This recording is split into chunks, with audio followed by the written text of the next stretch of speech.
இந்த கிடாயோட பருவத்தை பார்த்துங்களேன், கட்டட்டின்னு இருக்கும். லென்த் இருக்காது, நீளம் இருக்காது. ஆனால் அந்த கிடாயை பாருங்க. நான் இன்னொன்று இதுலேயே இன்னொரு கிடா ஒன்று காட்ட போகிறேன் இப்போ உங்களுக்கு.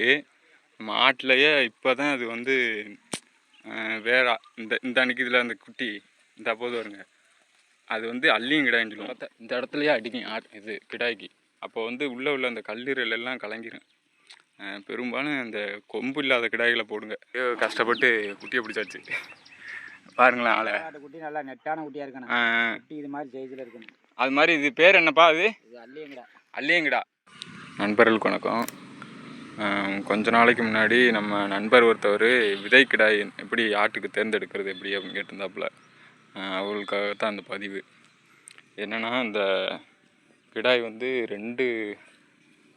இது வந்து 2 வருஷத்து கிடாய், இது 1.5 வருஷத்து கிடாய்.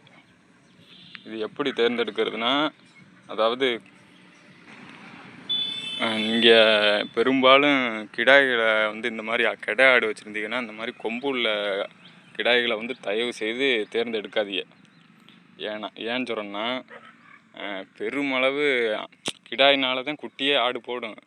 ஆனால் அதே குட்டியை வந்து இந்த கிடா தான் சேதப்படுத்தும்.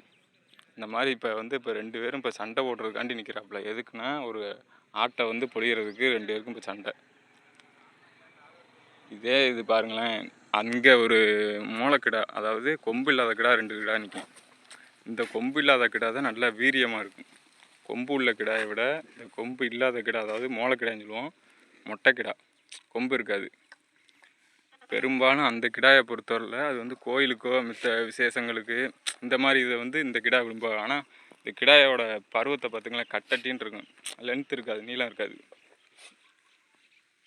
ஆனால் அந்த கிடாயை பாருங்களேன், இப்போ நான் காட்டுற கிடாயை, இது வந்து நல்ல நீளமாக இருக்கும். அந்த கிடா ஓடுற கிடா இப்போ வந்து ஆட்டை வந்து பொழிஞ்சிக்கிட்டு இருக்கு. ஆனால் இன்னொன்று இதுலேயே இன்னொரு கிடா ஒன்று காட்ட போகிறேன் இப்போ உங்களுக்கு. நம்ம ஆட்டிலையே இப்போ தான் அது வந்து வேற இந்த அன்னைக்கு இதில் அந்த குட்டி இந்த அப்போது வருங்க, அது வந்து அள்ளியும் கிடாயின்னு சொல்லுவோம். இந்த அப்போதா அந்த சிறுமுச்சாப்பை இந்த குட்டி தான் இந்த போகிறது. அதாவது இதுக்கு வந்து விதைப்பை வந்து ரொம்ப சின்னதாக இருக்குங்க. இந்த போடுதா, அது இந்த மாதிரி குட்டிகளை தேர்ந்தெடுத்து ஆட்டில் போட்டீங்கன்னா இப்போ அதை பிடிச்சி காட்ட முடியாது. அதுனா சரியான ஓட்டம் விடும். இந்த கிடா தான் இது வந்து சரியான வேகமாக இருக்கும். அதாவது சின்னதுலேயே கண்டுபிடிச்சிடலாம், விளையும் பயிர் முளைக்கையிலே தெரியும் சொல்லுவாங்க ஒரு பழமொழி. இது அந்த மாதிரி சின்னதுலேயே கண்டுபிடிச்சிடலாம் ஈஸியாக. இந்த மாதிரி கிடாய்களை வந்து தேர்ந்தெடுத்து போட்டீங்கன்னா ஆடு குட்டி நல்லா நீளமாக இருக்கும், நெட்டு குட்டியாக இருக்கும். நல்லா மதிப்பு வந்து அந்த குட்டியை வந்து அடிச்சுக்கவே முடியாது. இப்போ அந்த குட்டி போகிற ரேட் என்னன்னு சொல்லவா, கிட்டத்தட்ட 15,000 விற்கும் இந்த குட்டி. இதே வயசில் உள்ள குட்டி, இது வந்து 6 மாத குட்டி தான். எவ்வளோ நீளமாக இருக்குது பார்த்தீங்களா? அந்த ஆட்டு சைஸுக்கு இருக்குது அந்த குட்டி, 6 மாத குட்டி. இது எப்படியோ வேறு எங்கள் பெரியப்பா ஆட்டில் ஒன்று கிடந்துச்சு, அந்த கிடாவை பொழிஞ்சு தான் இந்த மாதிரி குட்டி போட்டிருக்குன்னு நினைக்கிறேன். இது வந்து நான் கோயிலுக்கு போட்டனால இந்த குட்டி நிற்கிது. இங்கே பாருங்க, பார்த்துக்கிட்டு இருக்கையிலே முட்டை வருது. விதைக்கிடாய் வந்து ஆட்டில் போடுறது வந்து ரொம்ப அனுபவம் உள்ளவங்களுக்கு தான் அது தெரியும். ஆனால் நாங்கள் வந்து ரொம்ப அனுபவப்பட்டாச்சு. நைட்டெல்லாம் சரியான ஆடு பொழிகிறோம்னு சொல்லிட்டு சரியான சண்டை. அந்த முன்னாடி சொல்லியிருந்த மாதிரி அந்த கிடாய் போடுறது வந்து இந்த கொம்பு இல்லாத கிடாய்கள் போட்டிங்கன்னா ஆடு கொஞ்சம் சேதாரம் இல்லாமல் இருக்கும். ஏன்னா அடிச்சிச்சின்னா லாவு போயிடும். அந்த ஆட்டோட இந்த விழா எலும்புன்னு சொல்லுவோம்ல, இந்த இடத்துலையே அடிக்கும் இது கிடாய்க்கு. அப்போ வந்து உள்ளே உள்ள அந்த கல்லீரல் எல்லாம் கலங்கிடும். பெரும்பாலும் இந்த கொம்பு இல்லாத கிடாய்களை போடுங்க ஆட்டுக்கு, அதுவும் கொஞ்சம் நீளமாக நெட்டாக இருக்கும். நாங்கள் இப்போ 2 கிடா நம்ம ஆட்டில் வந்து கொம்பு இல்லாத கிடா கிடக்கு. அங்கே வருங்க அந்த போகிறத, அந்த கிடா உள்ள குதிரை மாதிரி இருக்கும் பார்க்குறதுக்கு. அந்த இங்கே குத்துறதை பற்றிலா இந்த கிடாயை பாருங்கள், அந்த கிடாயும் பாருங்கள், அது கொஞ்சம் இதாக இருக்கும், கட்டட்டின்னு இருக்கும். ஏன்னா நம்ம விதைக்கிடாயை பொறுத்தவரை போடுறது வந்து பெருசு கிடையாது. அதை வந்து நம்மளுக்கும் கொஞ்சம் சேதாரம் இல்லாமல் போட்டுக்கிறணும். உங்களுக்கு அந்த குட்டியை பிடிச்சி காட்டலாம்னு பார்க்குறேன், அது ஓடிக்கிட்டே இருக்குது. அதை எப்படியாவது உங்கள்கிட்ட பிடிச்சி காட்டிட்டு அப்போ அப்படியே கஷ்டப்பட்டு குட்டியை பிடிச்சாச்சு. பாருங்களேன் ஆளை. இந்த மாதிரி இது வந்து நான் அப்படியே வீடியோவில் காமிச்சிருப்பேன். இந்த மாதிரி நீளமான குட்டியில் போடுங்களேன் ஆட்டுக்கு. நல்லா குட்டி நல்லா நீளமான நெட்டாக இருக்கும்.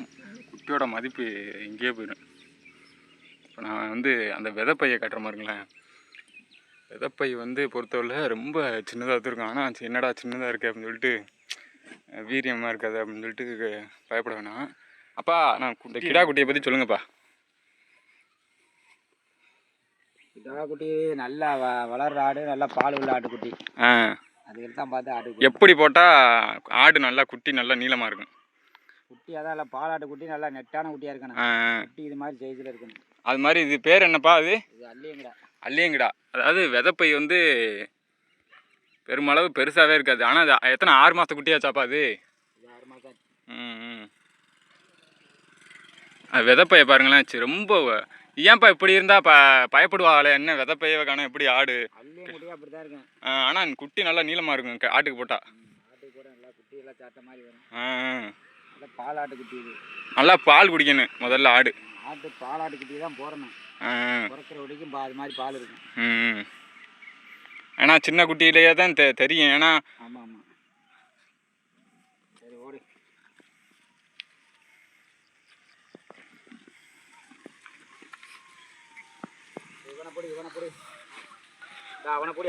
சரி சரி சரி, அவ்வளோதாங்க வீடியோ முடிச்சுக்கிறோம். உங்களுக்கு என்ன சந்தேகமாக இருந்தாலும் நம்மகிட்ட கமெண்ட் பண்ணுங்கள்.